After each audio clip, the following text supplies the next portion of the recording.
Hi, yes, welcome to the RPG College. This is Clyde, Dogstar, talking to you. Um, I've been asked to do a little segment about board games for the good friends Phil and Angel over there who are doing a local podcast. They want to talk about what games people are playing right now, what's new on the market, what the latest updates are, or what people are playing. And right now, of course, with the COVID-19 quarantine, we don't have a lot of new games actually hitting the market. A lot of the game stores haven't received newer games yet. Their distributors are not uh, getting those out quite yet. It's understandable, but people are still playing some old favorites, and a few expansions have come out. The first game I would like to recommend to people. It's a small game. It's what we like to call a purse game because my girlfriend can keep it in her purse, especially the base set. It's put out by Wizards of the Coast. It's called Dungeon Mayhem, and the game comes with enough base characters where you can play um, four different characters, and it's basically a let's screw everybody type of game where you try to knock everybody else out of the table by playing one of the characters in a D&D type scenario. Now this game's been out for a couple of years. I know we gave it away for Christmas a couple of years in a row, but there's a new expansion that recently came out, like just a little bit before the COVID-19 virus came out, and that expansion is called Dungeon or Monster Mayhem. And in Monster Mayhem, first off, the expansion is a nice bigger box, and it has compartmental areas to hold the original game, the original expansion, because there was a two-character expansion that came out about a year after it came out, and then it has room for all the monster characters that you can play in the game, and the one box can carry it all. So it's like some other games where the new box has room to store your older games, so you don't have to bring 5 or 10 boxes out to an event or like a convention or even a game store to come play. Um, Gameplay is fast, easy, takes no more than 15-20 minutes usually to do a game.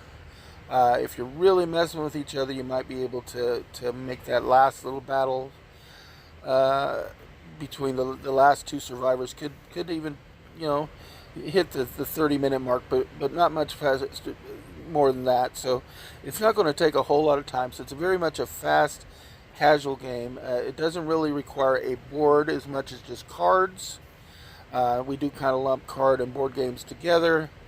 But it's definitely a game you're going to want to check out.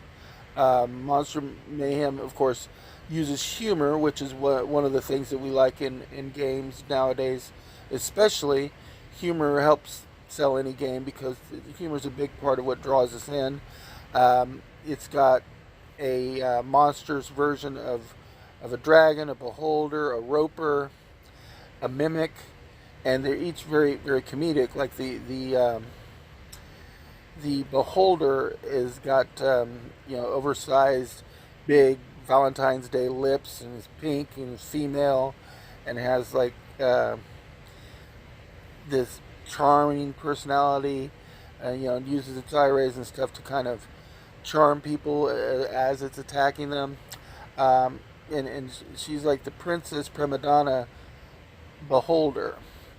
Where the dragon is more of a businessman who's going out to like do high quality business takeovers and mergers, but using his dragon breath and his strategies to do so. So he's the businessman dragon, and these are examples of the personalities of the gameplay. Gameplay is fairly simple. Uh, You start with 10 hit points per character. Knock somebody down to 0 hit points, they're out of the game. You start with 3 cards in the first hand. You get to draw. one card, and then you can play one card, and that's called an action card. But your action cards can sometimes have, because they have symbols on it to say what the action card does. Like there'll be a symbol of a card, let you draw another card. There's a symbol of a crossed swords, which means you get to attack somebody. Um, but there's also a symbol that lets you draw another card and a symbol that lets you take another action. And so by combining certain card play, you can get 3 and 4 and 5 actions into a turn to decimate your opponents in this quick fire game. And you're only worrying about 10 hit points. Nobody can go over in hit points. So you don't have to worry about any extra calculations. Each character comes with a little card and a token to track where their hit points are in the game. Every character has their own kind of theme, but they all run under the basic overall system. So you're not relearning everything every time you run a new character. There's only thing you have to relearn is like maybe one or two special ability icons in the monster set, especially. Or in the new expansion, there is a druid that can shape change into either a wolf or a bear form, and so they do have a symbol that lets you know that it's affected effectively when you are in a beast form. But it's a really fun game, great for fans of Dungeons and Dragons, or fans of games like Munchkin, or Flux, where you're really kind of trying to one up everybody at the table. So this is a great game, and I definitely recommend it.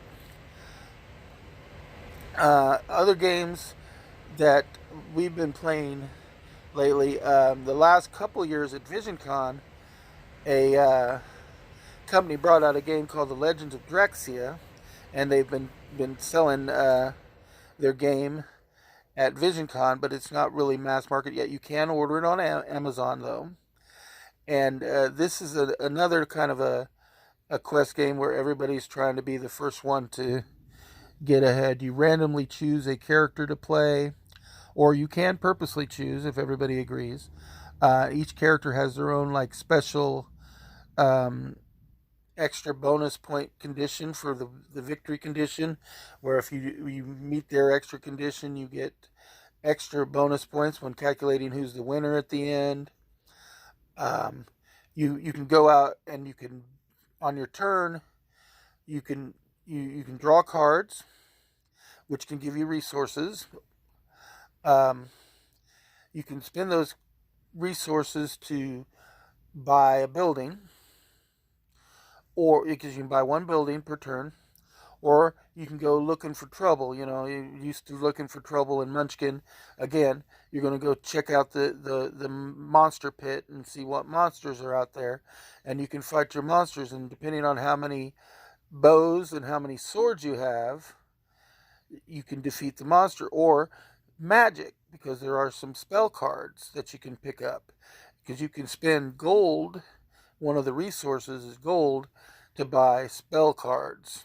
2 gold blocks can be traded for 1 spell card, and spell cards get kept in your hand, and you can use those spell cards to cast spells to defeat some of the monsters. But some of the monsters are immune to ranged attacks, so bows don't work. Some of them are immune to non-ranged attacks, or don't do as good against non-ranged attacks. You know, the different monsters have different kind of abilities, and then there's some undead that, you know, you may or may not be able to use magic against a creature. You may or may not be able to use a ranged attack against a creature, and the whole point is you want to go through the entire stack of monster cards is one way to end the game, and then you calculate everybody's victory points. Or you can empty out a certain number of piles of the different resource cards, and that's another way to end the game, because the resource cards that I'm talking about here are the buildings that you can purchase. and each building kind of you put on your playing field gives you like an automatic resource or the ability to transform a resource.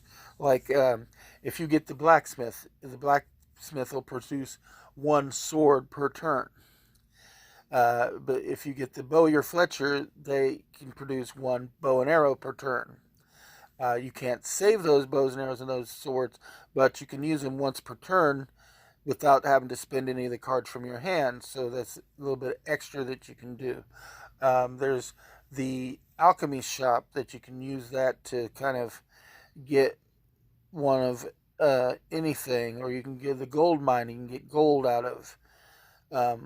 And you can use those things to trade in for spells and for other value, other buildings to build up your building area. More buildings you have, the more free resources you have every turn. And this has been out for, like I said, a couple of years. You can buy as special accessories a rolling quality mat that you can put your cards stacks on to play the game. It's already got labeled and everything. It's in full color. It's a nice mat you put in the middle of the table when you're playing a game, or it comes with a folding mat that's a paper mat that can have you lay out your cards. And it's a great game for 2 or 3 or 4 people to sit around. It's another one of those one-upmanship games where you can try to spend your time trying to screw the other players, or just worry about building up your own personal resources. There is an expansion out for it, and the expansion has what's called corrupted spells and a couple of corrupted buildings. And these corrupted spells are kind of like curse spells. They can have detrimental effect on the other players. So they're another way to play the game. The couple of corrupted buildings are used to give you resources to specifically buy the corrupted spells.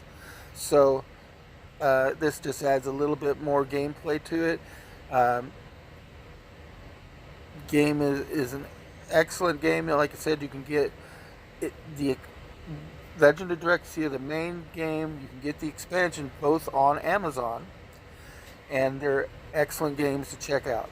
So these are the 2 games that I'm going to recommend this time around. I'm going to go ahead and send this video over to my friends to add to their podcast if they want it. And hopefully we'll see you again with more on the board gaming circuit as the coronavirus things get lessened. More and more new games will become the subject matter of these videos. Myself and a couple of others may be contributing to the the board game scene rather. Philip and Angel have the video game scene kind of well covered. I may also talk every once in a while about the Dungeons and Dragons scene here in Springfield if they want me to, because I'm directly involved with the Dungeons and Dragons group over there at Metagames. So if you enjoy my segment, or if you enjoy the podcasts that this segment will be attached to, definitely give them a like, give them a subscribe on their YouTube channel, and come back here for more. Thank you once again. This is Doc, your game master for all things gaming on the tabletop scene. Hoping to see you again next week.